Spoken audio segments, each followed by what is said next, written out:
কোরআন শরীফের অনেকগুলো বিধানের মধ্যে মানব জাতির সুন্দর জীবন যাপন করার একটা বিধান হলো বিবাহ। একটা বিধান কি ভাই? বিবাহ। মানুষ যে একটা জিনিস তো আমরা জানি যে আমাদের যখন ক্ষুধা লাগে, ধরেন আমি একবেলা দুই বেলা তিন বেলা খাবার খাই নাই, প্রচন্ড ক্ষুধা। প্রচন্ড ক্ষুধার সময় উর্দুতে একটা প্রবাদ আছে, মানুষের যখন অনেক বেশি ক্ষুধা পায় তখন ভোরের যে সূর্যটা লাল সূর্য যখন উঠে তখন সূর্য মনে হয় না, তখন মনে হয় লাল একটা রুটির টুকরা। উর্দু প্রবাদ বইয়ের মধ্যে আমার একটা কথা আছে যে মানুষের প্রচন্ড ক্ষুধা লাগলে তখন সে লাল সূর্যকে সূর্য মনে করে না, বরং সে লাল সূর্যকে কি মনে করে? রুটির একটা টুকরা মনে করে। তো ক্ষুধা যখন আমাদের লাগে তখন কি খাবো না খাবো, তখন আমাদের সামনে যা পাই তাই খেয়ে ফেলি। পানি ভাত আছে, লবণ মরিচ আছে, দেন তা দিয়ে পেটটা কি করি? কোন রকম শান্ত করি। ক্ষুধা হলো মানুষের জীবনের সবচেয়ে বড় কষ্টের কারণ। আপনাকে কেউ আঘাত করছে, আপনি সহ্য করতে পারবেন। কেউ গালি দিছে, আপনি হজম করতে পারবেন। অথবা অন্য কোনো কষ্ট দিলে কষ্টগুলো হজম করা যায়। কিন্তু আপনাকে যদি খাবার থেকে বঞ্চিত করা হয়, আপনার যদি ক্ষুধা লেগেই থাকে, খাবার খেতে না পারেন, তখন আপনার সহ্য করতে পারবেন না। তিন বেলা না খাইয়া থাকার পরে চতুর্থ বেলা যখন খাবারের সময় হয়ে যায় তখন আমাদের আর সহ্য হয় না, শরীর কাঁপাকাঁপি শুরু করে দেয়।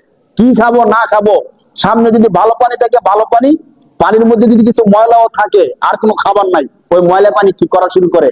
খাওয়া শুরু করে দেয়। দেখবেন আমি নিজের চোখে দেখছি, যখন প্রচন্ড গরম রৌদ্র পড়ে তখন ধরেন আমি একদিন দাঁড়াইছিলাম ছাদের মধ্যে বা দোতলা বিল্ডিং এর মধ্যে, একটা কুকুর পানির পিপাসা এত বেশি হয়ে গেছে যে সে পিপাসার কারণে সাধারণ পানি পাইতেছে না, এখানে কিছু ড্রেনের ময়লা পানি আছে না, এই ময়লা পানিগুলো খাইতেছে। ময়লা পানি খাইতেছে কেন বলেন? ওই যে প্রচুর পিপাসার কারণে। যদি প্রচুর পিপাসা না হইতো এই ময়লা পানি খাওয়ার কথা না, যেহেতু কুকুর খাইতেছে। অনেক সময় মানুষও দেখবেন যে ক্ষুধার কারণে খাবার না পেয়ে ডাস্টবিনের মধ্যে, যে রাস্তার মধ্যে ডাস্টবিন আছে ময়লা ফালায়, সে ওই রাস্তা দিয়ে আমরা যাওয়ার সময় কি করি? নাকের মধ্যে হাত দেই, রুমাল দেই, ওই রাস্তা দিয়ে আমরা হাঁটি না। দেখবেন কিছু কিছু মানুষ ওই ডাস্টবিনের মধ্যে গিয়ে খাবার খুঁজতেছে। কেন খাবার খুঁজতেছে বলেন? ক্ষুধার কারণে। আপনি বলবেন কি নোংরা, কত নিচু মনের, কত নিকৃষ্ট মানুষ। ডাস্টবিনের মধ্যে কুকুর খাবার খুঁজবে, শিয়াল বিড়াল খাবার খুঁজবে, সে মানুষ হয়ে ডাস্টবিনের মধ্যে কি করতেছে? খাবার খুঁজতেছে। আরে ভাই, এটা তো আমি আর আপনি বলতেছি, কিন্তু কোন কষ্টের, কোন ক্ষুধায় সে ডাস্টবিনের মধ্যে খাবার খুঁজতেছে তাকে গিয়ে জিজ্ঞেস করেন, সে জানে ভালো করে। কারণ এখানে যে গন্ধ আছে, এখানে যে নাপাক অপবিত্র আছে, ক্ষুধার কষ্ট তার এই গন্ধকে ভুলিয়ে দিছে। আমাদের পেট ভরা, আমাদের ভালো পোশাক আছে, এই জন্য আমাদের নাকের মধ্যে গন্ধ লাগে না। আর তার পেটে এত বেশি ক্ষুধা, এত ক্ষুধার যন্ত্রণা, যে ক্ষুধার যন্ত্রণা তাকে গন্ধ শুকতে ভুলিয়ে দিচ্ছে। ঠিক না বলেন? তো প্রচন্ড ক্ষুধা যখন লাগে মানুষ এই কাজগুলো করতে বাধ্য হয়। এখন আসেন, আল্লাহ পাক রব্বুল আলামিন কোরআনুল কারীমের মধ্যে এক আয়াতের মধ্যে মানব জীবন চমৎকার ভাবে পরিচালনা করার জন্য বিবাহ নামক একটা বিধান দিয়েছেন। বিবাহ নামক কি দিয়েছেন ভাই? একটা বিধান দিয়েছেন আল্লাহ পাক রব্বুল আলামিন। সূরা নূরের 32 নম্বর আয়াতের মধ্যে আল্লাহ তাআলা বলেন, ওয়ানকিহুল আয়ামা মিনকুম ওয়াস-সালিহিনা মিন ইবাদিকুম ওয়া ইমাইকুম ইয়াকুনু ফুকারা ইউগনিহিমুল্লাহু মিন ফাদলি।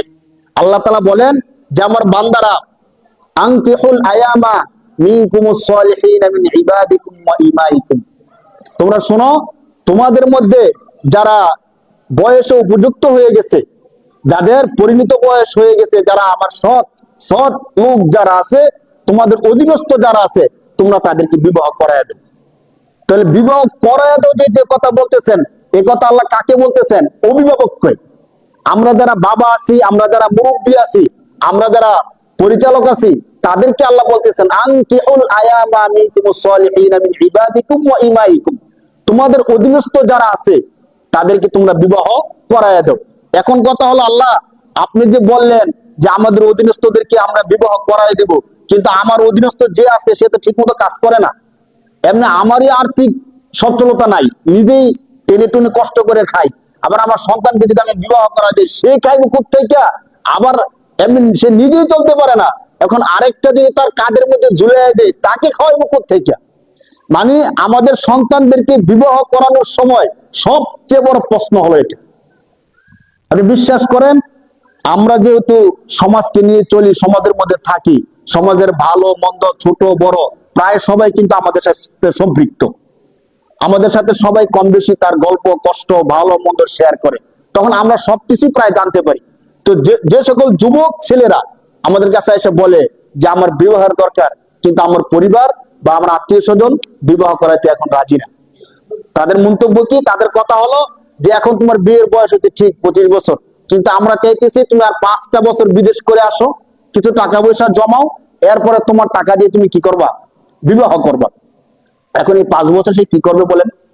স্বাভাবিকভাবে 25 বছর হইলে তো বিয়ের বয়স হয়ে যায় না, তো 25 থেকে নিয়ে 30 যদি 5 বছরই তাকে রেখে দেয় বিবাহ ছাড়া, এই 5 বছর সে চলবে কি করে? আমাদের যখন স্বাভাবিক খাবারের ক্ষুধা লাগে তখন একদিনে আমরা থাকতে পারি না, একদিনের জায়গায় 2 দিন হয়ে গেলে আমরা মরার অবস্থা।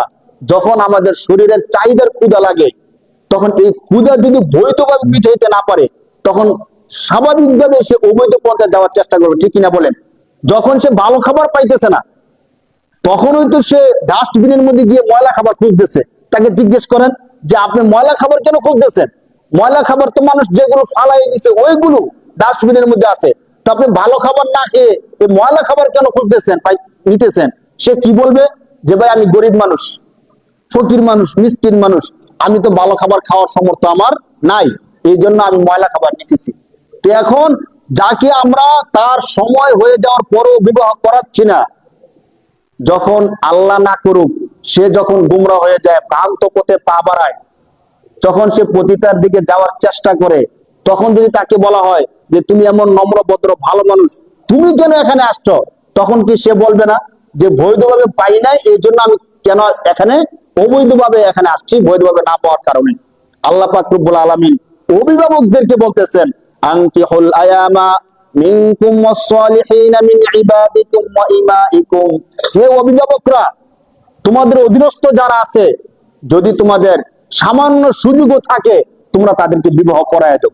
এখন আল্লাহকে প্রশ্ন করা হলো যে আল্লাহ আপনি যে বললেন বিবাহ করায় দিব, বিবাহ করায় দিতে তো কোনো সমস্যা নাই, বিবাহ করায় দিতে আমাদেরও ভালো লাগে, আমরা হচ্ছে আমাদের সন্তানদেরকে বিবাহ করায় দিই, কিন্তু সে খাবি কি, আবার তার স্ত্রীকে খাওয়াবি কি, সে তো নিজেই চলতে পারে না। যদি একটা ছোট্ট একটা জব করে 20,000 টাকা 10,000 টাকা স্যালারি পায়, এই 20,000 টাকা দিয়ে সে কিভাবে বিবাহ করবে? 20,000 টাকা দিয়ে কি এখন বিবাহ করা যায়? আল্লাহ পাক রব্বুল আলামিন বলতেছে বান্দা চিন্তা করুন, এখানে দুইটা বিষয়। একটা হলো আমাদেরকে সৃষ্টির বহু আগে রিজিকের ফয়সালা করছেন কে? এই জিনিসটা কিন্তু আমরা তখন ভুলে যাই। চিন্তা করে দেখেন, যখন আমার ছেলেকে বিবাহ করাবো ভাবতেছি, তখন এই জিনিসটা আমাদের মাথায় থাকে না। তখন মনে করি আমার ছেলে নিজেই চলতে পারে না, এখন আরেকটা মেয়ে নিয়ে আসবে, তাকে খাওয়াবে কি? ভাই যাকে নিয়ে আসবে তার রিজিকের ফয়সালা আমি করবো নাকি আল্লাহ করবে? বলেন কে করবে? তাকে যে আল্লাহ সৃষ্টি করছে রিজিক দিবেন কে? সে আল্লাহ। তো যে আসবে সে তার রিজিক নিয়ে আসবে, আমি কেন এই চিন্তা করতে যাই? 1 নম্বর কথা। 2 নম্বর কথা হলো আল্লাহ তাআলা সন্দেহ না রাইখা স্পষ্ট করে বলতেছেন কোরআনের আয়াত, আজকে শুনে যান। সূরা নূরের 32 নম্বর আয়াতের মধ্যে আল্লাহ তাআলা বলতেছেন, তুমি টেনশন করতেছো যে তোমার সন্তান দরিদ্র, তুমি দরিদ্র, সে নিজেই খাইতে পারে না, বিবাহ করলে খাওয়াবে কোত্থেকে? শোনো, ইয়াকুনু ফুকারা ইউগনিহিমুল্লাহু মিন ফাদলি, এর থেকে চমৎকার কথা আর হতে পারে না। আল্লাহ বলতেছেন তুমি তোমার সন্তানকে বিবাহ করায় দাও, যদি ফকর, এই শব্দটা আমরা বুঝি, ফকর মানে ফকির। হ্যাঁ, আল্লাহ বলতেছেন ইয়া কোন ফকর, যদি সে ফকির হয়, ইউগনিহিমুল্লাহু মিন ফাদলি, আল্লাহ দয়া করে তাকে ধনী বানায় দিবেন। সুবহানাল্লাহ। একটু খেয়াল করছেন এই কথা কার? আল্লাহর। কিন্তু কোরআন শরীফের 18 নম্বর পারার সূরা নূরের 32 নম্বর আয়াতে আল্লাহ বলতেছেন তোমাদের অধীনস্থ যারা আছে তোমরা তাদেরকে বিবাহ করায় দাও। আমরা প্রশ্ন করলাম আল্লাহ বিবাহ যে করায় দিব, খাবে কি, খাওয়াবে কি? নিজেই চলতে পারে না। আল্লাহ বলতেছেন যদি সে ফকির হয়। আমাদের সন্তানরা কি ফকির? বলেন আমাদের কারো সন্তান কি ফকির? ফকির না। আমি চলতে পারতেছি, খাইতে পারতেছি, সে অনুযায়ী আমার সন্তানও ধরেন উচ্চবিত্ত না, মধ্যবিত্ত না, নিম্নবিত্ত, ফকির তো না। আল্লাহ বলতেছেন যদি ফকিরও হয়ে থাকে আমি আল্লাহ তাকে ধনী বানায় দিব, বলে সুবহানাল্লাহ।